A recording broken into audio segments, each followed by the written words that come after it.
And that then leads us into our second category of emotional stress. So emotional stresses are self-imposed stresses. These are stress responses to our own way of thinking. So they're very internal. And we have a lot of control over these. It doesn't feel like it right now, but as we keep building on the tools you're learning, we're gonna get that self-empowerment that I know all of you are looking for.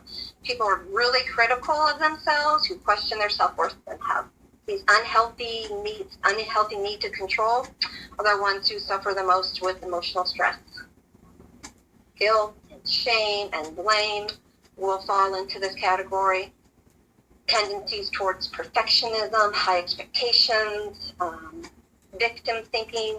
These are also very common internal stresses. Some of these negative tendencies, we were taught them, we caught them growing up, and they can really be difficult to hear at first. So be very patient with yourself as you're beginning to observe your responses to these stresses around you, and celebrate the fact that you can now observe them and be mindful of them. That in itself is just a great accomplishment. Our last category of stress is physical stress. So a few of the ways our bodies become physically stressed and strained include poor dietary habits, too much or too little sleep. We wouldn't think too much sleep, but too much sleep can be just really hard. And those of us who struggle with depression, too much sleep is a detriment. Lack of exercise, an unhealthy, an unbalanced lifestyle. So those workaholics around you, and addiction. So it's important to mention here too, post-traumatic stress disorder and victim of any kind of abuse. This could be sexual abuse, verbal abuse, or abuse related to neglect. If you're struggling with addictive behaviors such as drugs, alcohol, pornography, gambling, food, these can be negative coping behaviors directly related to stress, anxiety, and or depression.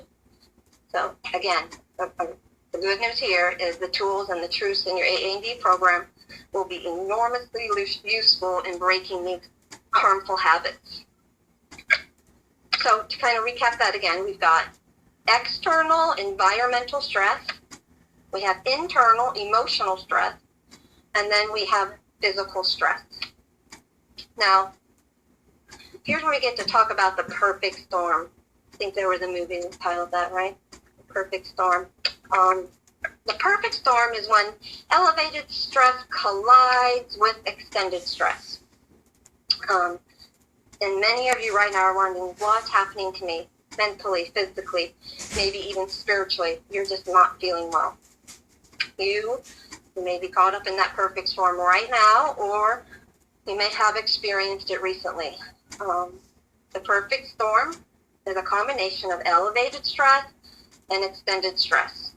So think of like a severe thunderstorm that goes on and on for days, right? Or if your story is similar to mine, it could be years on end. My story centered around a lot of hypochondria in my 20s. So that was a storm I kind of perpetuated. Others of you may have experienced a brief perfect storm, and then you continue to refresh or replay that experience over and over again, kind of like when you refresh the radar on your phone, right? Just that storm, there it is again. Most people can manage, 3 stresses and do well, but it's like juggling, right? But when the stress elevates and extends beyond the norm, the body's going to go into distress.